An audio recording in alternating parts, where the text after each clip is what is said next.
You have about 15 minutes to survive an avalanche, and your spit can save you time. If the snow hasn't frozen solid yet, you have got to swim to the surface, or at least put a hand out so that rescuers can find you. The problem is, when you're buried, you can't tell which way is up or down. So spit follows gravity, showing you which direction to go. If you can't swim to reach the surface, try at least to create an air pocket by cupping your hand over your mouth. This will give you some room to breathe until help arrives. Over 85% of avalanche victims lose their lives because they can't breathe. But don't stress about this statistic too much. Just focus on staying calm. Panicking only makes you breathe heavily, increasing the amount of carbon dioxide and decreasing the oxygen in the space around you. Getting caught in an avalanche is kind of like being dragged down a wild river, so don't even think about trying to out-ski it. It starts off slow, so you may feel brave and even believe it's possible to escape. But don't be mistaken, it ramps up fast, going from 0 to 70 miles per hour in about 5 seconds. Skiing out of avalanches requires professional skills that most people don't have, so forget about it. Instead, try to get out of the path of the snow onslaught by moving diagonally, skiing to the side. Aim for the edges of the avalanche where the slide isn't moving as fast and you're less likely to get buried deep.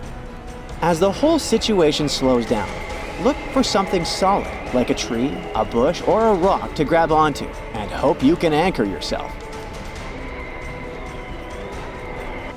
Avoid getting buried at all costs, because if you get stuck under more than 7 feet of snow, it feels like being trapped in concrete, and your chances of getting out of there are slim to none.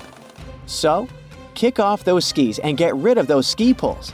Anything hanging onto you is just going to drag you down like an anchor. This is an easier said than done situation, no doubt, but here's a tip.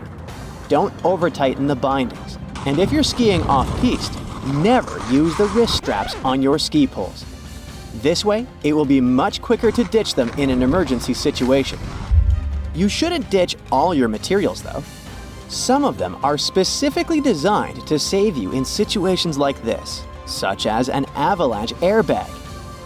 This device can prevent you from getting completely buried and reduce the risk of injuries. You just need to pull a cord to inflate it as soon as you find yourself in trouble. Sure, carrying all that extra weight isn't fun, but it can boost your chances of survival by up to 50%. This advice is partially valuable for snowboarders who can't easily remove their boards due to multiple straps and bindings securing their boots. Keep your mouth closed to prevent snow from getting in. And if you're using an Avalanche, clench your teeth and hope it stays there.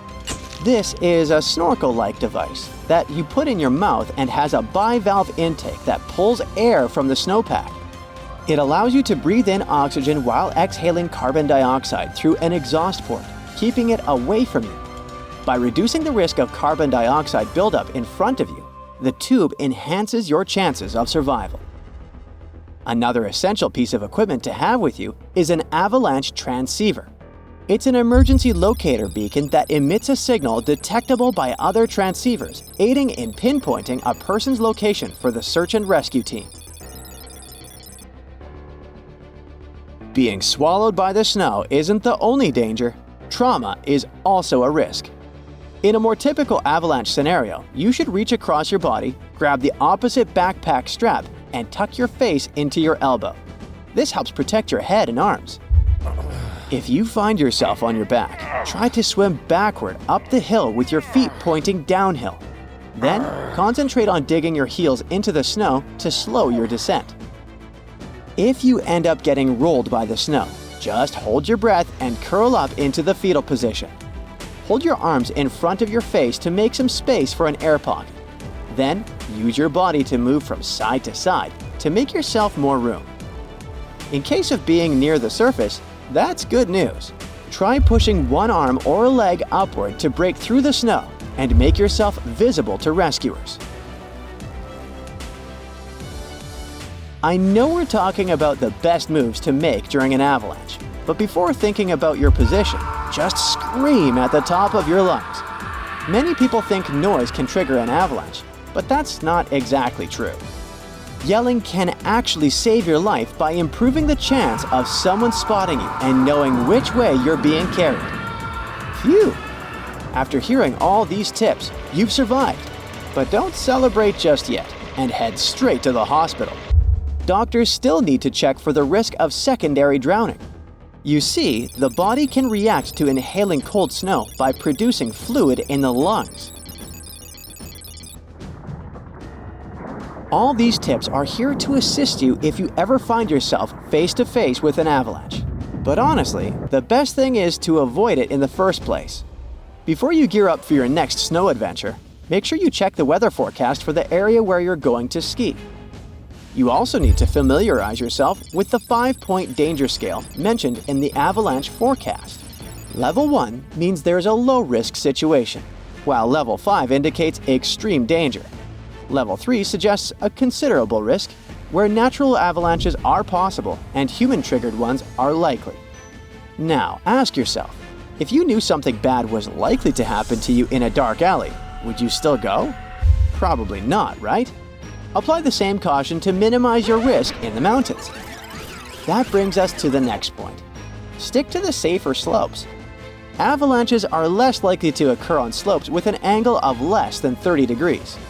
So, knowing how to reorganize them is crucial for staying safe. Learn techniques to measure it, like checking online maps or estimating angles with your trekking poles. When you arrive at the location, keep an eye out for recent avalanche activity. Look for any signs of fracturing, slewing, or wet slides on the slopes. Listen for hollow noises and whooping sounds as you move across the surface. It's a good idea to keep away of the side of the mountain that catches the most wind. Snow tends to pile up there, and that can increase the chances of a dangerous avalanche occurring at this spot. If you do manage to escape the avalanche, but your partners are caught in the middle of it, here's what you have to do. Keep your eyes on them. After making sure the avalanche has really ended, try to mark the spot where your friends were last seen. Start scanning for any signs of them and listen carefully for any sounds. After this, investigate the areas where they're most likely buried. A quick and precise search with the transceiver can increase the chances of finding them. Then comes the toughest part, digging them out. And that's why it's so important to carry a lifesaver aluminum shovel in your backpack. Stay positive at all times and keep going until help arrives. We hope you won't ever encounter any avalanches, but it's always better to be safe than sorry. So before you start planning your next trip to the French Alps or Alaska, make sure to re-watch this video to refresh your memory on all of our tips. Taking a safety course is also crucial. After all, these lessons will not only keep you safer, but will also help you improve your skiing skills. That's it for today. So hey, if you pacified your curiosity, then give the video a like and share it with your friends. Or if you want more, just click on these videos and stay on the bright side.